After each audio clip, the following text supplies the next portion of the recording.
Hello from Lindau. Welcome, everybody. This is the second Lindau Alumni webinar.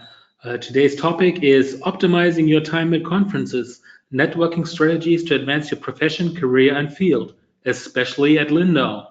I'd like to welcome everybody to this webinar. I think a couple of you have already joined us for our first webinar, and I especially want to welcome all the new young scientists of 2018. We'll get started in just a moment. I just wanted to make you aware of a couple of things that are coming up in terms of the alumni outreach program. One thing is our Lindau Alumni Network. A couple of you have already registered. You 2018 young scientists will receive access in time for the meeting in June, probably around mid-June. Recent alumni of the last couple of years can already join by logging in with their NAPERS credentials, probably setting up the password. And older alumni can be added as well. Just send me a brief email. Also, we will have a big update on our network in mid-June, probably around the 15th. We will update the entire interface. It will have a lot of great new features that make it even more interactive, and you will all be notified in time once that happens. The 2018 young scientists will immediately join the new network, and all others will be invited as well. Then we have a couple of interesting upcoming events. For one part, of course, the meeting, which a bunch of you will attend in June, the 68th Lindau Nobel Laureate Meeting dedicated to physiology and medicine. But then there are two really interesting alumni events happening in July. We will be at the European Science Open Forum in Toulouse in July, and there are two really interesting events on the 10th of July. In the afternoon, we have a panel on rethinking science communication with Nobel laureate Sir Venki Ramakrishnan and two Lindau alumni, and also today's presenter Alaina Levine.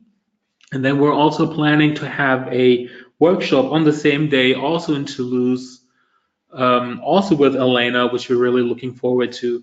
If you're interested in attending the workshop and are in Toulouse at that time, just send me a brief email and we'll keep you updated. Then without much further ado, let's come to today's presenter. I'm excited to welcome again Alaina G. Levine.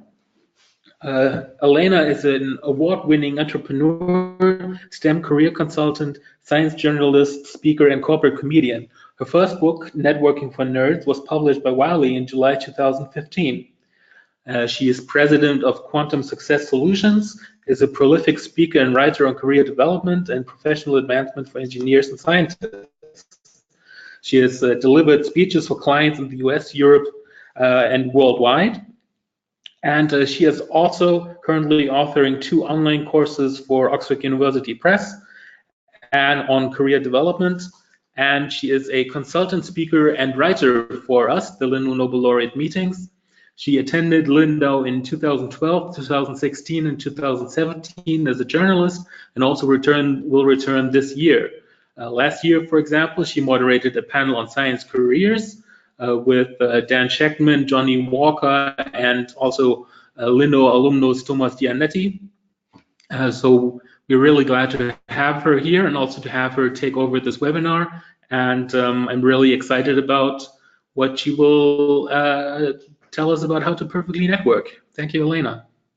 Thank you so much, Christoph. I want to thank the Lindau Nobel Laureate Meetings and the Council and the Foundation, and I want to thank you all in the audience for joining us today on this really exciting topic on how to network and optimize your time at a conference. And by the way, you are welcome to live tweet this webinar. We just ask that you use the handles for the Lindau Nobel, that's at Lindau Nobel and at Alaina G. Levine, so that we can keep track and maybe even grab some questions that you might have during the webinar. So today's goals for our webinar are going to be how we can identify actual goals. So we want to actually So our goals for today are to identify goals for attending the conference. We want to discuss how we can create a plan of what to do before, during, and after the conference. And so we're going to put together, how do we actually prep? How do we prepare to attend the conference and really optimize our time there effectively? How do we execute that plan professionally? Tips for being and tactics for being successful while we're at the meeting and actually following up, of course. And then also special strategies and tactics that are specific for the Lindau Nobel Laureate meetings, but also can be applied, honestly, to any conference. And I should mention that I love going to conferences. I attend as many as I can per year. If I had a time machine and a clone making machine, I would attend a lot more conferences. They are so enjoyable because I really get a chance to learn so much about my field and learn about other fields. I get inspiration from diverse sources. I gain access to ideas and trends and hidden information that can really have a majorly empowering feel for me and can be a game changer in terms of my own career development and my own perspective in terms of the world itself and the universe, and of course the multiverse too. And so I really encourage you to go to conferences and to really take advantage of all the opportunities that are at those conferences, and we're going to talk about those. And during this webinar, I want to hear from you. I want to engage with you because this webinar is specifically for you, and it's to keep you help you to build your career and keep it healthy. It's Lindau for life, so we want to make sure that we are your strategic career partners throughout our lives of your careers. And I asked some people in advance of this webinar if they had any questions, and somebody wrote in a very good question, and I wanted to share it with you right now. And this question was relevant to any conference, and in particular Lindau, but it's so interesting, and it really sets the tone for this entire webinar and what I'm trying to communicate to you and with you about the concept of networking at conferences. And so this person wrote in, how do I approach somebody at a conference that I want to work with? So let's say I've identified a doctor, I call them the Dr. Gods, right? That's my lovingly and respectful way of referring to, and my jokingly way of referring to anybody who is a leader in their field, the CEOs, the VIPs, even the Nobel laureates I refer to as Dr. Gods. And so let's say I'm a young scientist or an early career professional, and I know that Dr. God is going to be at the conference I'm going to be attending. How do I approach him or her so I can get a job with them? And the reason I love this question is because this is not the question we ask with networking.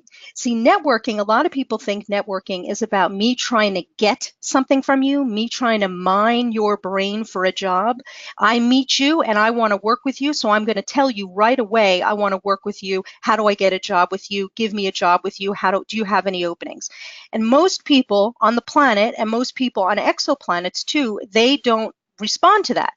Instead, what they respond to is what networking actually is and why it is so honorable.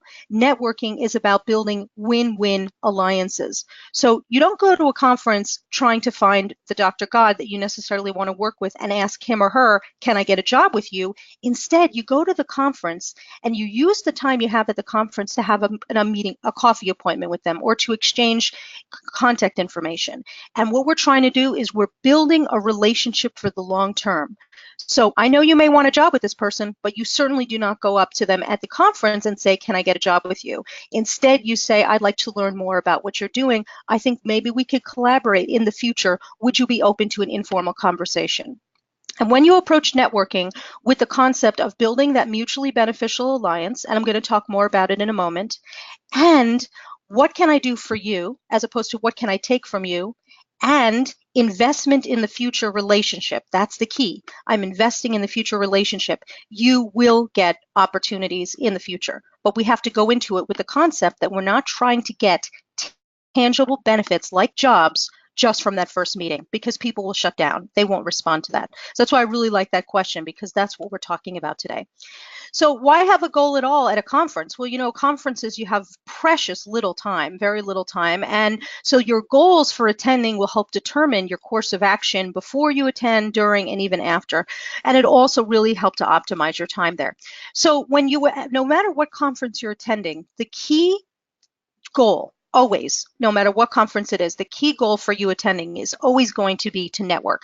But there might be other things that you're doing too. You might be presenting a paper or a poster. Maybe you do need a job, literally need a job, and we can talk more about that.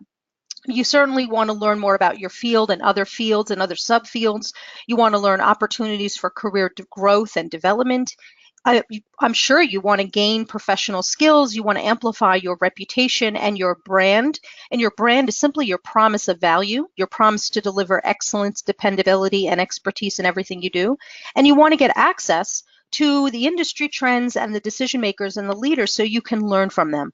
But if you look at this full list, this full list, interestingly enough, is actually a whole. If you look at this entire list, this list actually falls under the term and the subject of networking, and we're going to talk more about that now. So a lot of people think networking is a dishonorable thing. They think it's a dirty enterprise. They think, like I said, I'm trying to get something from you. So they think it takes away from time as a scientist or whatever their profession is. And they don't think they need it, because if I need a job in the future, I can always apply for a job. But what if I told you that approximately 90% of jobs are hidden or don't exist yet, in the sense that most opportunities are given to people that they already know, and that's what I mean by hidden, or they are created for the person when I get to know you, when you become a known quantity to me. So this comes back to that original question that the person graciously wrote in about, is the idea is I want to gain access to hidden opportunities, and I want to build a relationship with you, and the conference serves as the very first point of contact in which I can actually talk to you about what it is that we do and learn more about what you're working on, so that I can see if there is a fit, if there's something that I could help you with. So we access hidden opportunities, which may be jobs that are advertised, but I give you the first opportunity to apply for it because we've been networking. Or it might be a job that's not advertised, but because I've gotten to know you, maybe I met you at Lindau or another conference, I give you the first opportunity to apply for it. Or maybe it's a job that doesn't even exist yet, but in talking with you and conversing with you over time, I get to learn about your expertise in X and Y and Z, and I see that you would be an asset to my team, to my research group, to my organization, and I invite you to apply, or I invite you to consider an opportunity in my organization. And the final hidden opportunity, quite honestly, is something that you create yourself. Again, investing in a long-term relationship with that other person where you're exploring ways that you can add value. So to access and create these hidden opportunities through networking, you certainly have to know your value. You need to know what your skills are. You need to know how valuable you are in the marketplace. And if you take a look at the blog that I recently wrote that's on the Lindau Nobel Laureate Meetings website, you will see an article about all the different skills that you as a scientist and as an engineer have. So you need to know that you have these. Then you have to articulate that, and that's called self-promotion, appropriate self-promotion, which I'm going to touch on in a moment.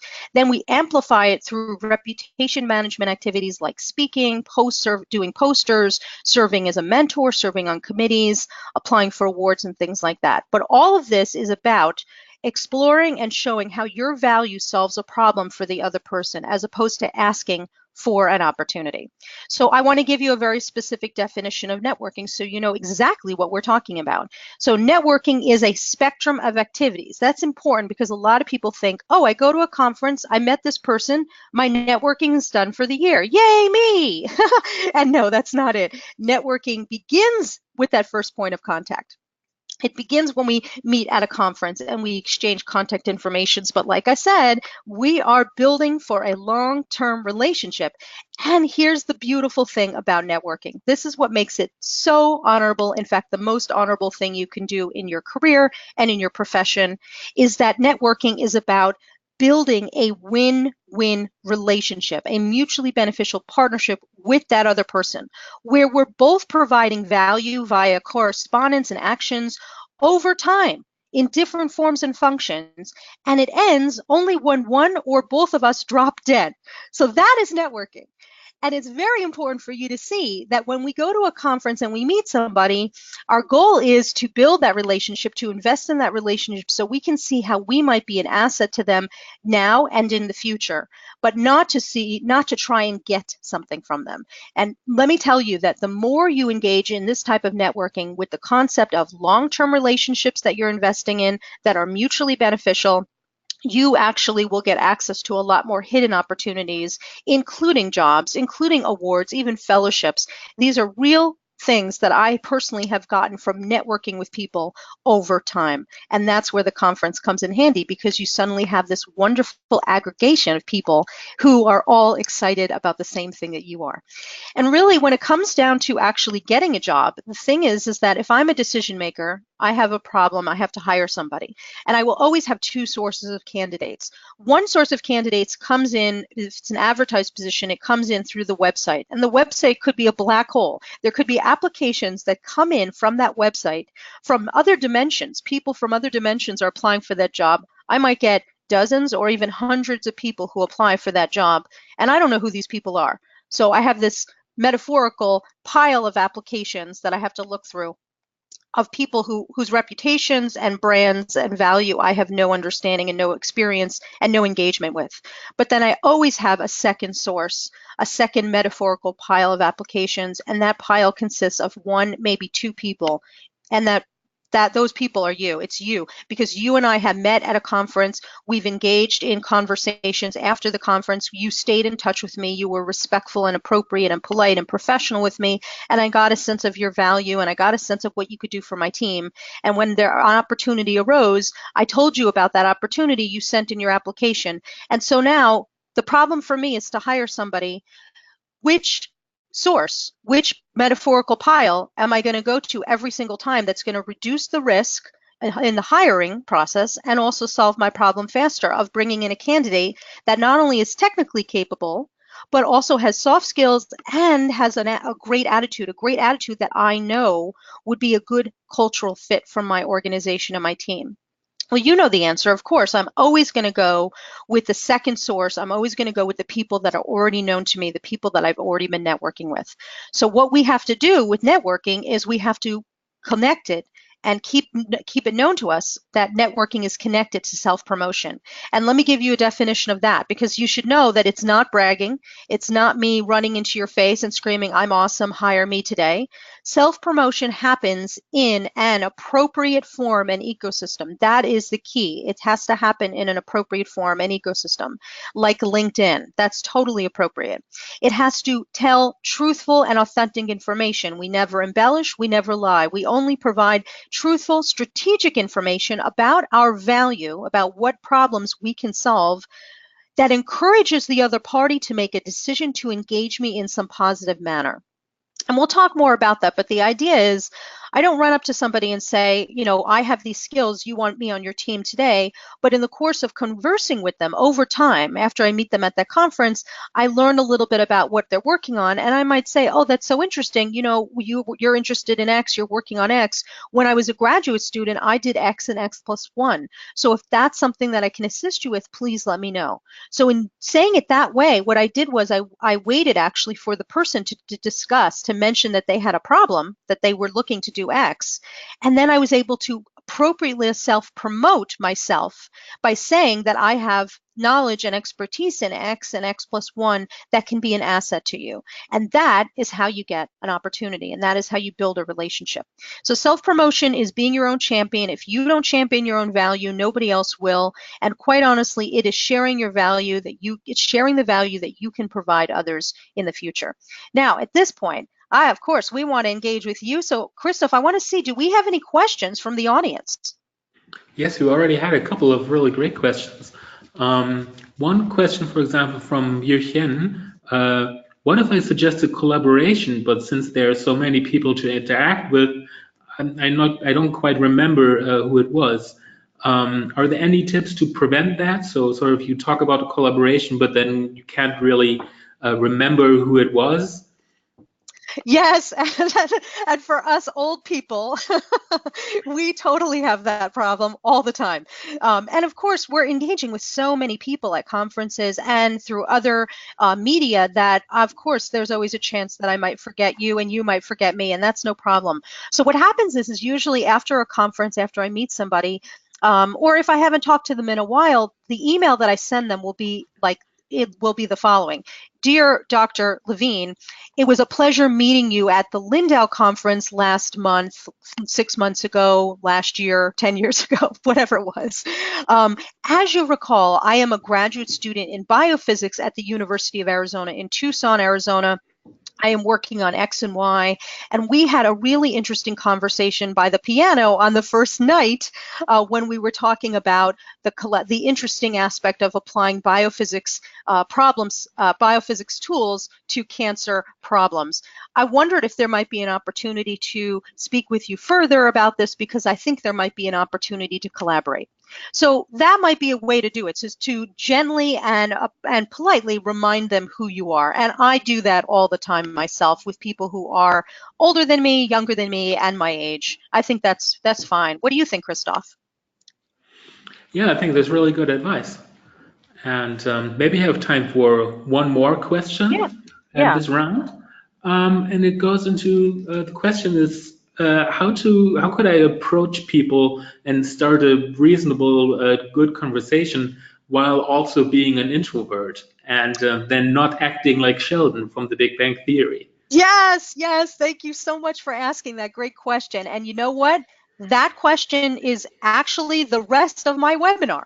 I'm actually going to talk about all those tips in the webinar, but I will give you a spoiler alert now because it's a really good point. We are, especially in science, many of us are introverts and networking newbies, and the idea of walking into a mixer or even a conference can be very upsetting or uncomfortable.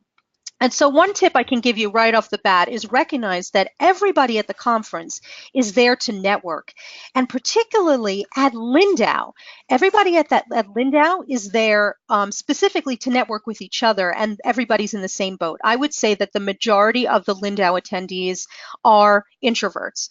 And they're, of course, everybody is incredibly intelligent and smart and excited.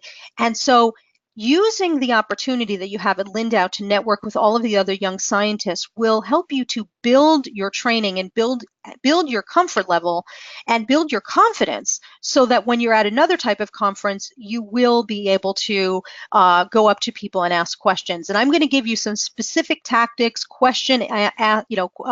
opening lines, conversation starters in just a few minutes. So I'm really glad you kicked that off. Thanks, Christoph. I'm going to go on with the rest of the webinar because this is fantastic. Such great questions we have from the audience. Keep those questions coming, folks. We want to hear from you. And don't forget, you can live tweet, and we'll try and get to some questions on Twitter later too. So we're going to develop our plan for the conference now. So let's talk about how we actually do that.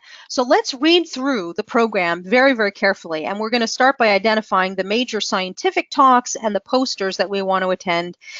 But don't limit yourself just to the symposia, just to the technical content that's in the program.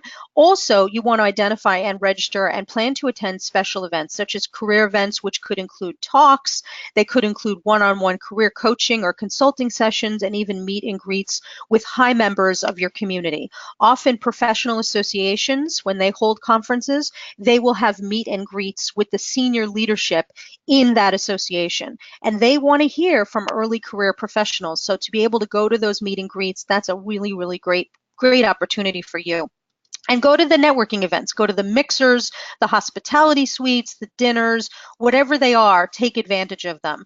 The more events you go to at a conference, which is a safe space, the more experience you'll have, the more your confidence level will grow. One of my favorite special events that I've attended at a couple of different scientific conferences recently is that the professional association hosting the conference will arrange for small group dinners for members of the conference delegation.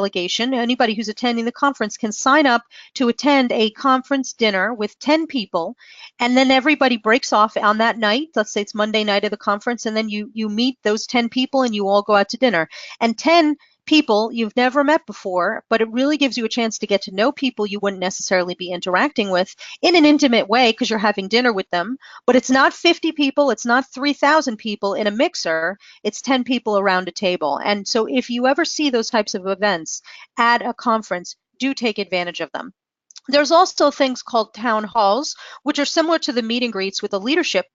But with town halls, it's oftentimes organizations and community partners within those organizations are sharing updates about issues that are going on in that community. For example, in the American Astronomical Society conference, they have town halls with NASA, with with the European Space Agency, with different space organizations and observatories to share with the astronomy community what's going on with those observatories, what's going on with those agencies. So those town halls can give you some really good insight and ideas.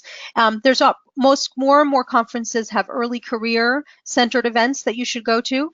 And don't underestimate the exhibit hall or the trade show or the career fair. Even if you don't know what those organizations are, they're there to promote themselves. So you can actually learn how to do appropriate self-promotion just by talking with them. But you also get a sense of what are the issues and what are the trends and what are the interesting techniques and technologies that are being used in your field. And so when you're developing your plan for the conference, make sure you book time in your conference program, your own conference program, to actually mosey through the trade show. And if they have a career development center, you want to take advantage of that. Go to the poster farm. That's what I call the big room with all the posters because it reminds me of an industrial farming complex. And then another really interesting hidden opportunity at conferences, which are not always open, but you can certainly ask, are press conferences. So there's always press conferences and there's always press events that take place at conferences. And even if you are not interested in being in a career in communications, it's a good idea to ask if you can attend the press conferences because, first of all, you'll get a sense of how a press conference works. Number two, you will get a sense of how to improve your communication skills. Number three, you will learn what are the hot topics in your field right now, and you'll get a chance to meet those people in a very small setting. So it's a very good opportunity, and I really think that a lot of early career folks just don't think to do that. So think about putting that in your plan as well. Now at the 68th Lindau Nobel Laureate Meeting, and I'm going to be there, and I am going to be there with bells on. I am so excited. This is my 4th meeting with this team. I could not be happier. This conference, as I mentioned, is a conference that is specifically dedicated to networking. It is designed to bring early career scientists from 80 plus countries from around the world and a few exoplanets and a few multiverses to Lindau to network with each other and to network with the laureates. And I think there's going to be upwards of 40 laureates attending this year. So really, really lots and lots of networking going on. And the conference itself is going to have some very interesting opportunities within the program that you can attend and you want to make sure that you make a note of. Of course, there's going to be the lectures from the laureates, but this year there's going to be Agora Talks, which is going to be a little bit more informal conversations with the laureates on stage. There's going to be open exchanges. There's going to be science walks where you get a chance to go for a walk with a laureate, a couple of people in laureate, and you walk around Lindau and see all the different scientific significant sites that are on the island. Of course, there's special meals, lunches, and dinners where the laureates and special guests attend. And then, of course, one of my personal favorite events at Lindau, for those of you who haven't attended yet, is the event that happens on the very last day, on Friday, is the Mainau Island boat trip. So we all take a boat across the across the Lake Constance to this beautiful island, this flower island of Mainau. There's a final council discussion and panel discussion, and then you get a chance to walk around the island. And who's on that boat but laureates? And there's literally a boatload of laureates on that boat, and when they make themselves present, when they're out and networking and in the on the boat and mixing amongst the other laureates and amongst the students, this is your chance to talk to them, to reach out to them and respectfully approach them. And I've had a really great time. That Mainau Island boat trip is just such a great opportunity for networking. So we're going to map out where we're going to be going, identify and map out exhibitors we want to take advantage of, identify key people that we might want to meet, which could be speakers, it could be board members of the association, exhibitors, recruiters, other scientists, other young scientists. And what I'm generally going to do is I'm going to contact the people that I do want to meet in advance. So a few weeks before the conference, I'm going to email people and I'm going to ask them for a coffee appointment. This is not as common. People do not think to do this, but I wanted you to be thinking about this for a conference, because you should put together a schedule for yourself. And if you have a few coffee appointments already scheduled in advance, that's really fantastic. But here is the key point. When I email you in advance and I say, I see you're going to be speaking, or I'm sure you're going to be attending this conference because we're both in this field, I wanted to see if you will be attending. Can we meet for a coffee appointment? I'd love to talk with you for a few minutes. I only ask for 15 minutes, and I specify that in my email, because most leaders, and also even young scientists, young leaders, we all at a conference, we are pushed for time. So I can't necessarily spare an entire hour to spend with you, or you can spend with me, but I certainly can find a way to schedule 15 minutes in with you. So that's why I always ask for 15 minutes. And keep that meeting app handy, that schedule handy. And I'm going to talk about apps in a moment, but the meeting app is going to be really just such a great use for you. And if the organization and the conference has a career development center and an online CV or resume bank, make sure you upload your documents to that so that you can be found by recruiters, decision makers, hiring managers who are looking to hire. There's a lot of social media resources these days when it comes to building a plan, a networking plan for a conference to optimize your time. And so the conference app will be your BFF, your best friend, your bestie. So, follow the Twitter feed also and start posting. When you're going to Lindau, make sure that every tweet that you post about Lindau, which of course you always want to post only positive things from a conference, you never want to post negative things. Make sure you post using the handle for the conference at Lindau Nobel and the hashtag for the conference, LINO18, so that you get to be known in the community as somebody who's contributing value to the community. And I personally have found information about events, even jobs, special opportunities, changes in programs that are only promoted on Twitter. So the Twitter and the conference app together are so useful while you're even at the conference, because you're able to follow exactly what's going on. But even on Facebook and LinkedIn, make sure you join those pages, those groups, and post information about the conference, tips that you got, interesting speakers that you heard. Make sure you are seen as being a contributing member of positive information and content to your community. When you go to a conference, you don't have to bring your high heel shoes. That is not a requirement. In fact, don't bring high heels at all, unless you're going to a high heel shoe science conference. That's a different story. But at another kind of conference, bring comfortable walking shoes, but preferably not sneakers, because you want to look a little bit more polished, and you want to have essentially professional attire. So if you're giving a talk or a poster, I generally recommend a suit, or a nice pair of pressed pants as opposed to jeans, and a nice button-down shirt. And that goes for men and women. And if you're a student, generally I go for something like that too, either a suit or a polished outfit. But what we don't want to do is look like we're walking in literally from the field, having taken samples of butterflies. So we don't want to be wearing our jeans. We don't want to be wearing our sneakers or our hiking boots. We want to look like we are very professional and serious about our craft. I use my name badge very strategically, and this is a photograph of a couple of my name badges that I've kept from Lindau. Yay!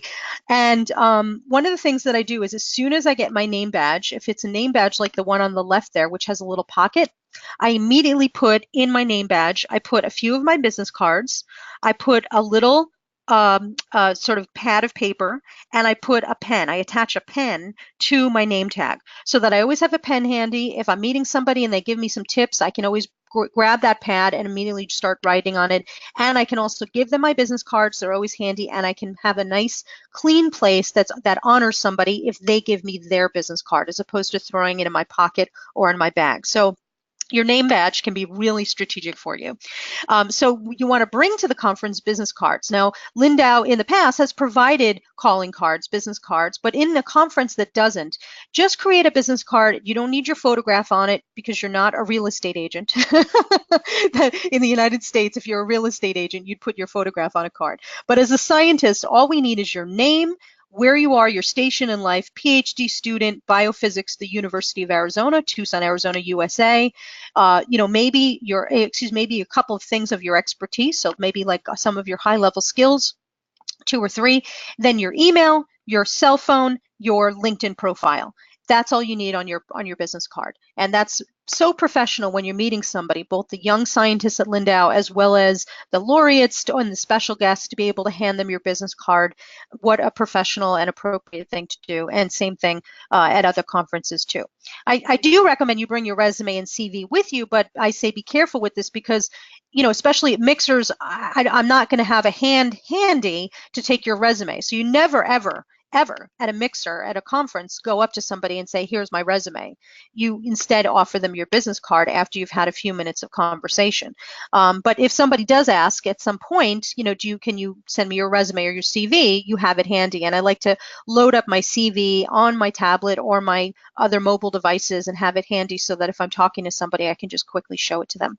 And remember to have a great attitude. This is a privilege. This is an honor. And this should be a happy moment. You're amongst your brethren, you're amongst other nerds, and we are always delighted and happy when we can have an opportunity, which most of the world does not have, to talk with like-minded people about things that really, really bring us joy.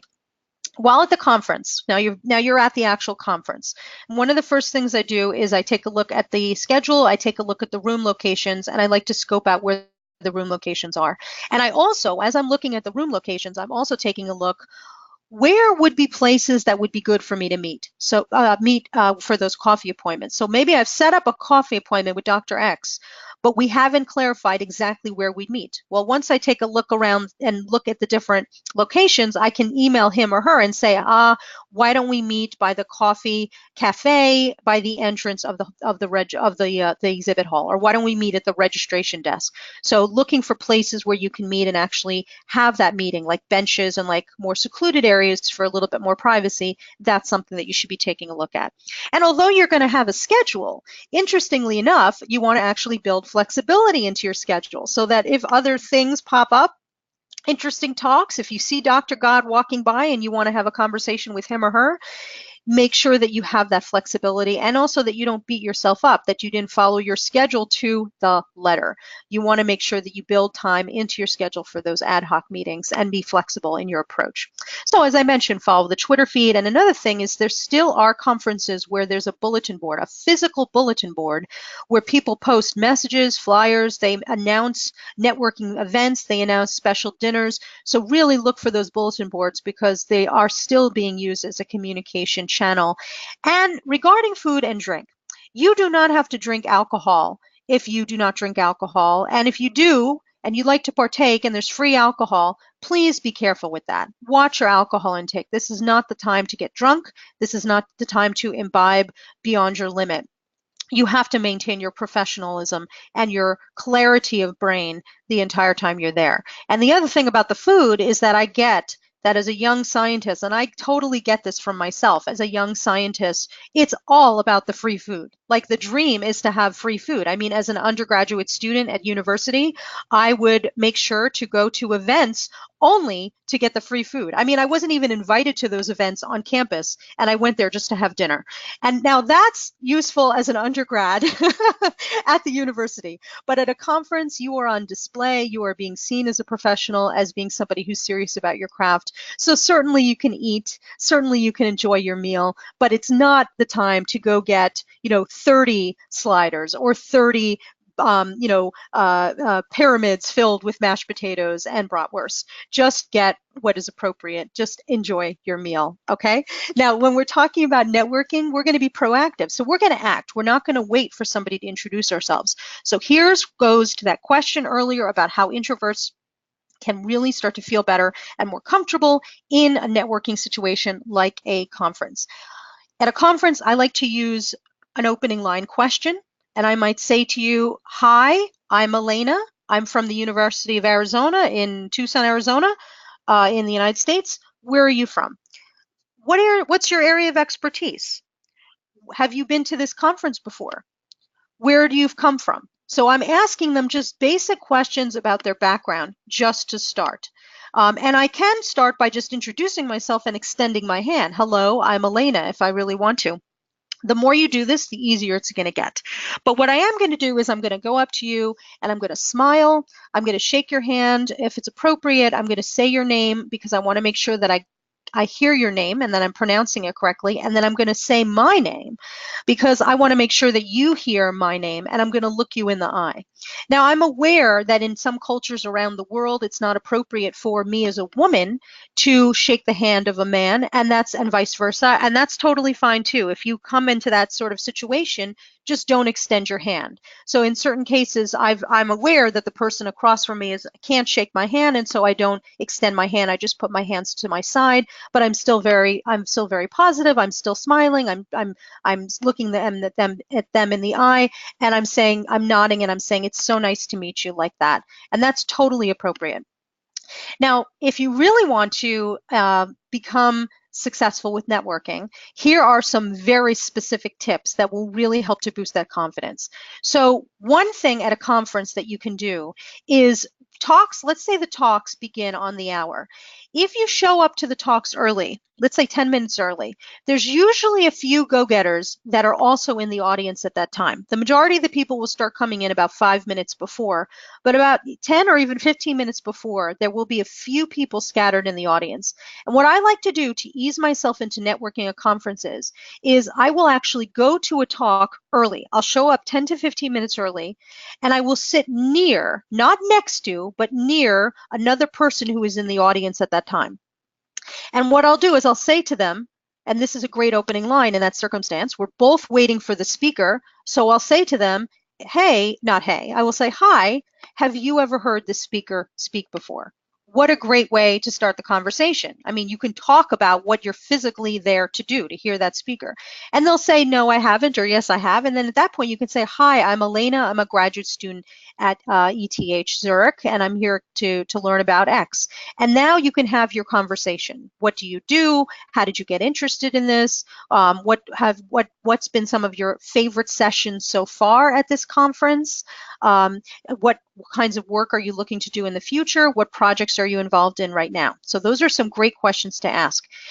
And then the other thing that I really love about this type of networking environment is that there's an expiration date and time to this networking. So a lot of people ask me, Alaina, not how do I start the conversation, but how do I end the conversation? What's my exit strategy? After I'm done networking with the person, meeting them and having a conversation with them, how do I stop it and get the heck out of there?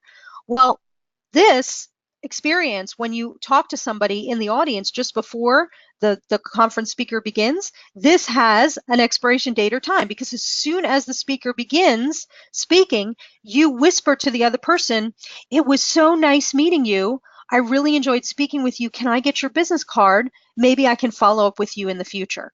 And then you exchange business cards, and that's your exit strategy, and you're done.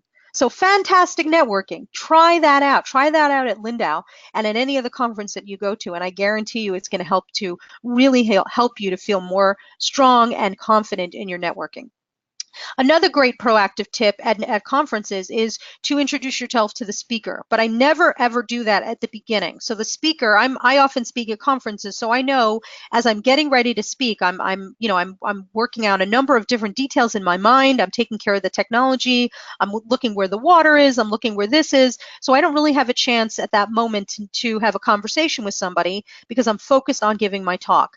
But at the end of the talk, I have no problem with somebody approaching me and saying, hi, extending their hand. Hi, my name is, I'm a student at this university. I really enjoyed what you had to say. Did you ever think about this? And just giving me a very quick question, a question that requires 30 seconds of response, because I'm tired. I finished my talk and there might be other people waiting. So you're going to be respectful of my time and my energy as well as those around you. But you can say, can I contact you in the future? I really see an alignment of our interests. I'd love to have a further conversation with you by phone or Skype. Exchange business cards, shake hands, thank you so much for a great talk, and you're done. And I want to tell you, as this great audience, I want to tell you that I did that with a speaker that was at a conference about 15 years ago. And I actually sent him a thank you note because I appreciated the 5 minutes that he took with me after his speech to talk with me and give me advice. So I wrote him a handwritten thank you note, and then he wrote me an email thank you to thank me for my thank you note, and that started a relationship. We invested in the relationship just from that. So going up to the speaker at the end is a fantastic way to network. And also, I want you to leverage what I call action nodes. If you don't know what to talk about, the action nodes at conferences give you things to talk about. So what's an action node at a conference? It's anything where there's action happening around it. So for example, the registration desk, the line or the queue for food, the queue for drinks, the queue around the photo booth. There was a photo booth at the Bavarian night last year at Lindau. And so anything, if there's like a special sculpture, anything where people congregate around that particular node is what I call an action node. And that gives you something very specific to talk about. My goodness, this line is long. I'm Alaina. Oh, have you ever had this type of Bavarian treat before? I'm Alaina.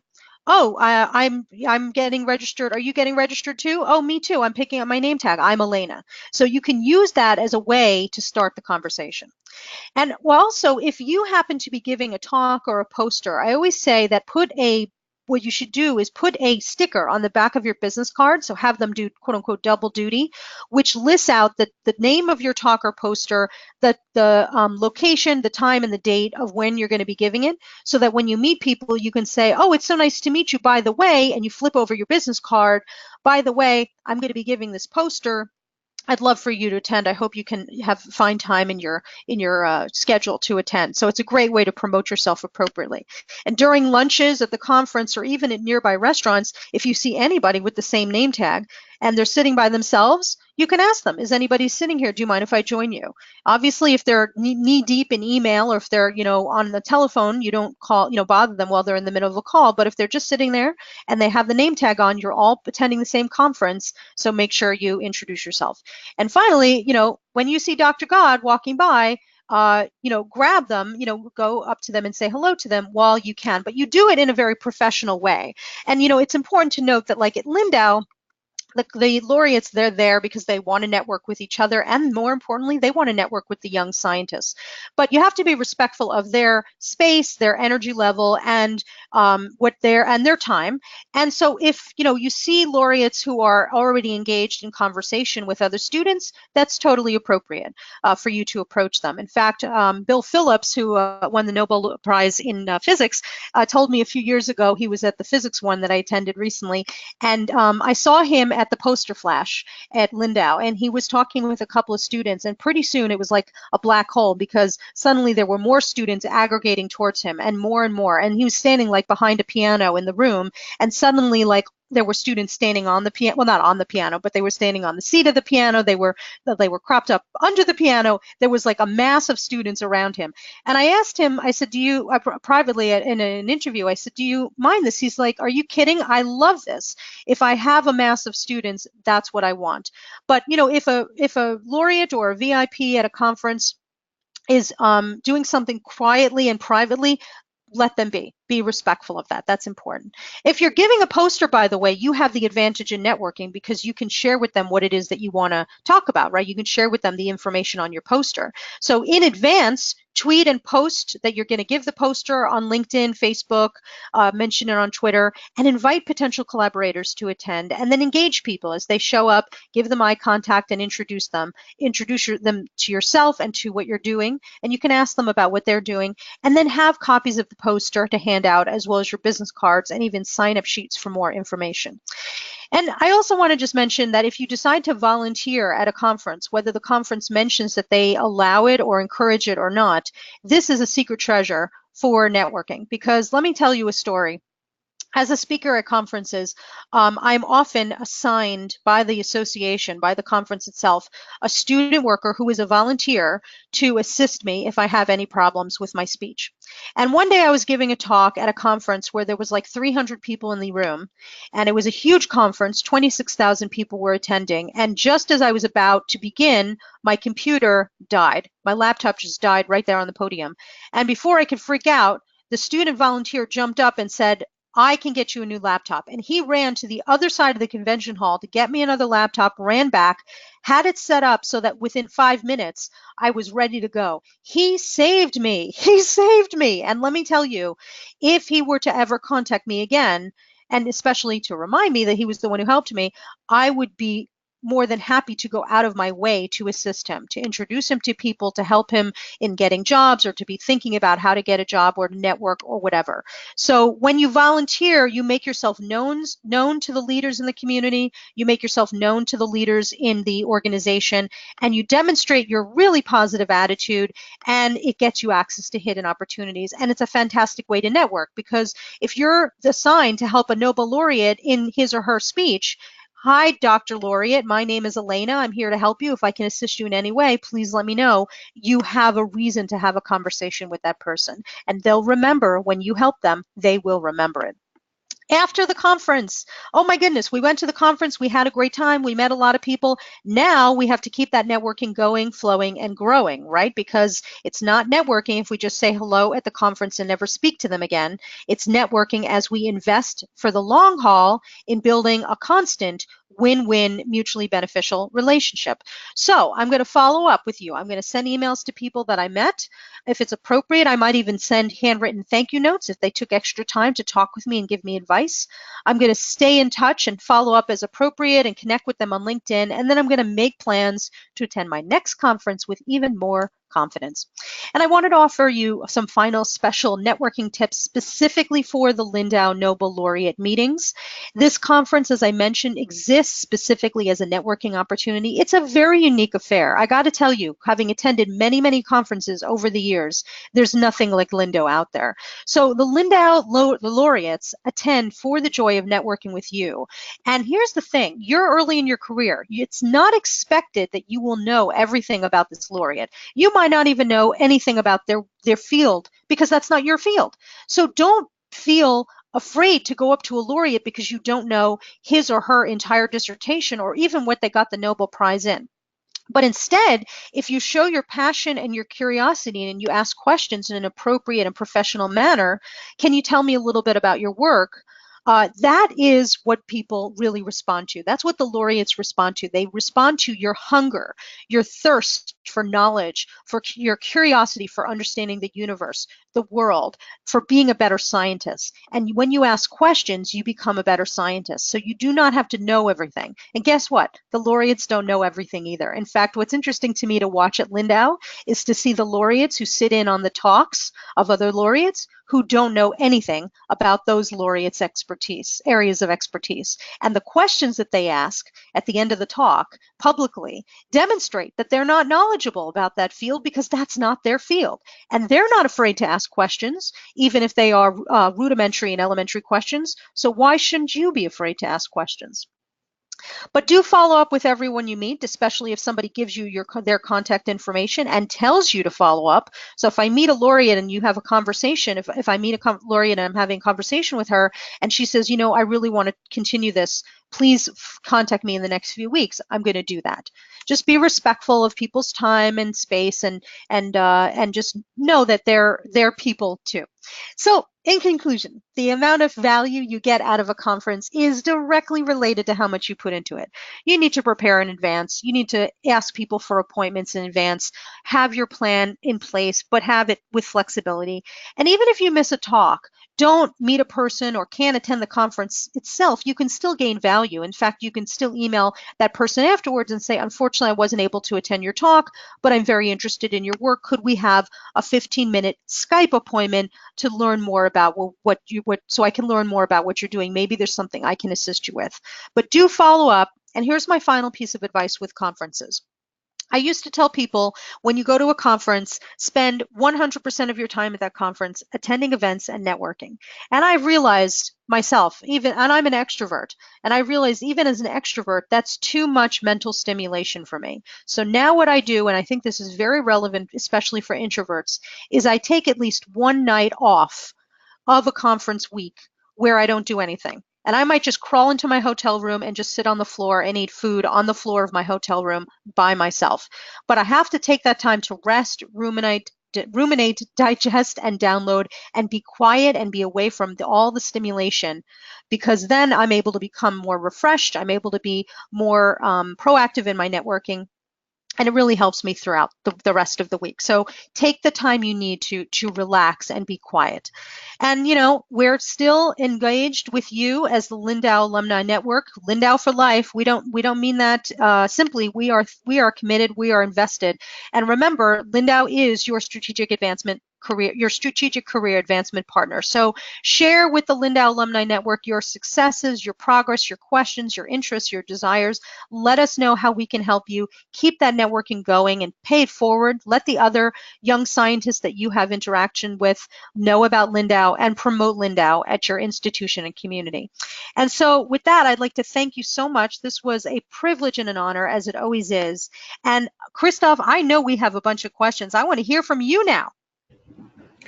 Yes, thank you, Alaina. We have a lot of questions, a lot of really great questions, probably more questions than we can get to right now, but we will also discuss the questions, for example, in the Lindau Alumni Network, or also possibly in a later blog post. And I also, just in general, I want to recommend the Lindau Alumni Network as a sort of space to discuss all the themes of this webinar, but also a lot of you asked a couple of questions about how to interact with people in advance of the meeting, or also get in contact with people, find people who have the same interests as you. And I can only say that when you have access to the Lindau Alumni Network before the conference, that's why we're opening it up before the conference, it will be really great to sort of find people who have similar interests. So let's get to a couple of other questions. One really good question is, how do you get out of a fruitless conversation? Thank you, Christoph. Of course, at Lindau, there are no conversations like that. Every conversation is invaluable. But I have been to some conferences, and this is just between you and I, where I'm in a networking mixer and I'm having a conversation with somebody, and maybe it's just going on, or maybe they're talking about something that I'm not interested in, or quite frankly, maybe they're being rude and maybe bloviating. So how do I get out of that? Very simply, there is always an exit strategy, whether it's a nice person that you want to stay in touch with, or it's a person that you want to get the heck away from and never talk to again. And very simply, when they stop the sentence, oh, Christoph, not Christoph, because you would never do this, but yeah, Mr. X, thank you so much, and I'm going to extend my hand. Thank you so much. I really enjoyed speaking with you. I'll follow up with you in the future. I'm going to go grab something to drink, and that's your exit strategy. It's simply, thank you so much. It was a pleasure speaking with you. I have to go, and then just go. It's not a problem. Remember, at mixers, especially at conferences, we all know that there's only a finite amount of time. So I'm not expecting in a mixer that you're going to spend an hour with me. You're going to spend a few minutes, and then you're going to migrate to another person, to another person, to another person. So, so nice to meet you. Thank you so much. And that's all you need. Yes, great. I agree. Another really interesting question is, how would you effectively break the ice during a networking session, especially with VIPs like the Nobel laureates? Oh, great question. Like, how do you, okay, great question. So first of all, I would literally just introduce myself and say, hi, I'm Alaina. And since the great thing with Lindau, what I love about one of the nice features of Lindau that you guys really do that's very nice is that everybody's name tag, the lanyard that's around everybody's name is color coded. So the Lindau Nobel laureates, am I right that the laureates wear the blue lanyards around their neck? Is that right? Yes, exactly. Yeah. So you would know, I mean, even if you weren't looking at their name tag, you would immediately see that there's a blue lanyard around their neck, so you know they're a laureate or somebody associated, excuse me, with the laureate. So you can say, hi, my name is, I'm a student. Is this your first time at Lindau? Because chances are, unless they are a brand new laureate, they have attended Lindau before. So you could even say, how do you like attending? Do you have some tips? This is my first time. I'm a student at ETH Zurich. I've never attended before. What should I be looking for? And smile as you say it, so that you start to ease in on the conversation. And then you can say something like, so can you tell me a little bit about your work? My background's biophysics, so I'm not that familiar with your expertise. Totally appropriate. But I think that would be a good way to do it. What do you think, Christoph? Yeah, I think that's a good point. Also, the Lindau spirit you will see is really interesting. It's really the conversations are constantly flowing, and it's surprisingly easy to get into conversations. It's a really nice spirit. I found that too. Like thinking about the action notes. Like I've gotten into conversations with laureates, not even about science, about the food online for the food. And that has led to me having lasting relationships with them, which is really amazing. So those action notes can also help to spur the conversations. Yes, maybe I have time for two more questions. One really interesting question comes from Valerie, and she asks if you can comment on sort of observed gender differences in self-promotion, and if you have any advice on in that category. Absolutely. And Valerie is your name? What's her name? Yes, Valerie, Valerie. thank you so much. Thank you so much for that question. That's a very important question. And I'm a woman, so I'm thinking about this, and I notice that more men are more, and it's not just me noticing this, there's data to support this, that more men are more likely to communicate their value than, verbally than women, and particularly in the sciences and the engineering communities. And I remember many years ago sitting on a panel with some women leaders in science and business and in entrepreneurship, and one of them was talking about how her protege, this is a PhD neuroscientist, and her protege won the Fulbright Fellowship, which, as you know, is a very prestigious fellowship to study abroad in many different countries. And the protege had not even told the mentor that she had won this because she was afraid it was bragging. And of course, if you win something and under the oversight of your mentor, you need to tell that mentor. But the fact is that it was a woman. It was a woman student, a female student, who did not feel the need or did not feel the desire to tell her own protege that she had won it because she felt it was bragging. And I think a lot of women scientists in particular, we think that if we share our value, the value that we could provide for this organization, that we're going to be seen as being aggressive or bragging or inappropriate. And I also recognize that it's not just a gender difference, but there's also differences in cultures around the world. Depending on what nation and culture you come from, it's not necessarily going to be appropriate for you to talk about how amazing you are to somebody, even in the most professional form. But see, this is why Lindau in particular is so useful, because you can get used to sharing your value in a safe space in a way that will help you to take that on the road to other conferences. Bottom line for women in particular, bottom line, you do need to communicate your value because the men are communicating it. So if you're not, you're going to be missing out on opportunities. So don't be afraid to stand up for yourself, to champion your own value in an appropriate and professional and appropriate ecosystem, and let people know that you are also hungry for knowledge, thirsty for information, curious about the world, passionate about making a difference and making an impact, and that you are smart. And the way you will demonstrate that intelligence in your skill set is what you will speak about and how you will speak, and building that long-term networking relationship. You can do this. I know you can do this. And thank you so much for that question.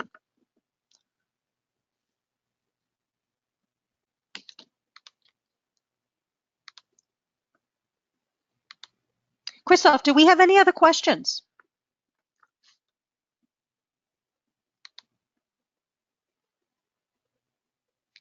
And I think your line is mute. Oh, there we go. Okay. Christoph, do we have any other questions? Yes. Sorry. Yeah, we have maybe one more question. It's we talked a lot about the use of social media during a conference, and we got one really interesting question from Mikhail. He asked if you have any advice on how to develop a flexibility to approach people, and also social media can also be distracting. Do you have advice on how to stay in touch but still stay within the conference without getting too distracted by the online feeds? Yes, Mikhail, you are so right. I've been in that situation where, like, we're watching this amazing Nobel laureate or this amazing VIP give a talk, and we're on our phone and we're tweeting, like, and that's all I'm looking at is the phone, and like we're missing the existence of this amazing moment in time and space because we are on our mobile devices. So it's a personal balance that you have to find. And like what I've done lately is I will start tweeting at the beginning of a talk, and then I'll make a few notes as I'm going through, and I'll tweet at the end, but I might not necessarily tweet throughout the entire talk, because I do want to hear what they're saying. I want to catch the experience. I want to catch the humor. When they make a joke or when they talk to another laureate or another person in the audience, I want to be able to hear that, because that's the value that you get from being at the conference. So you'll have to, this will be something that you will have to put in place yourself. And, you know, with Facebook and with email, what I would recommend is, you know, make sure generally at conferences, I tell my clients and my bosses, I say, you know, I'm going to be at this conference this week. I'm probably not going to be able to meet deadlines or do work this week because the conference is going to take so much time. So I build that into my schedule with my clients so that they know when to expect things from me and what to expect. And I will limit my looking on Facebook and LinkedIn. I do want to take a look and see what's happening, but it is a very fine balance, and it's also a very personal balance that you have to build yourself. So unfortunately, I can't give you a straight black and white binary answer, but I can say that it is possible to build that balance into your conference attendance. All right, thank you, Alaina. Maybe you can have one more question with just a little bit of a meta question. Mariana asks, how do you follow a strategy like you offered today without seeming like you're following that strategy? How do you network with people who maybe read the same advice and maybe you don't want to appear that you're just following a strategy? Do you have any tips for that? Yes. Mariana, thank you so much for that great question also. Love it. Love that you're thinking about that. That is very meta. I love that. So the thing is that for the most part, everybody is following a strategy. They may be doing it subconsciously. We're going to do it consciously. It doesn't mean that we're being rude. It doesn't mean that we're being impolite or inappropriate. And I think you would agree that if we were going to create something new in a laboratory or make an impact with our scientific knowledge and expertise, that we have to follow a strategy. It's not just going into the lab or going to the drawing board and just seeing if we come up with something and hoping we do. But so in a similar way, when we go to a conference, we approach it with a strategy because that is the right thing to do. That's the intelligent thing to do, is to have that preparation in place. And since everybody has that preparation, or should have that preparation in place too, it's fine. And you know, the thing is that conferences, although you have this plan in place and the schedule ready to go, things happen organically, as Christoph touched on. You know, at a conference, you know, you'll have a schedule, and you might have ideas as to what you want to use as your opening lines when you introduce yourself to people. But you know, by the third day or even by the second day, when you go to lunch and you're online with somebody, you are not going to follow a script. And that's the thing, is you shouldn't necessarily be thinking, I have to follow a script and therefore everybody else is following a script, so we're going to see each other's scripts. Don't think of it that way. Think about it as more of an outline that you can use and improvise with based on the ecosystem in which you're operating. So like if we just came out of a great talk, which was really, really interesting about climate change, for example, and now we're online for food, you don't have to say, is this your first time here? You can say, what a great talk about climate change. Do you ever do work in climate change in your area? And it becomes an organic expression that is spurred by what just occurred. And then you see that it's not that we're actually sticking to a script, but we're actually improvising based on the system and our reaction to the system too. So, you know, I'm going to be here at Lindau, so feel free and come up and talk with me, and we can have some networking time as well. And you can also see how I'm networking with people at the conference too. Yes, exactly. I'll also be around, especially I'll be around on the boat. You can also come up to and ask me any questions that you'd like.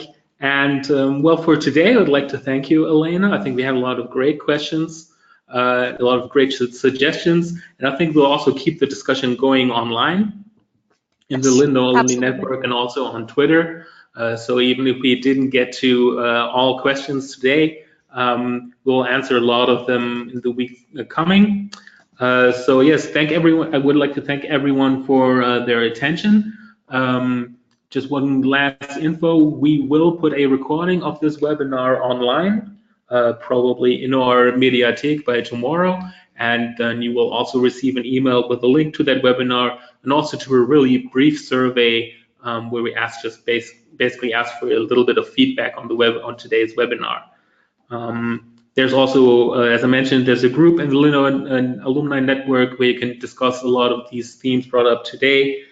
So thank you, everyone, and happy networking at conferences like Lindau. Thank you. Thank you, everyone. See you at Lindau. Thank you.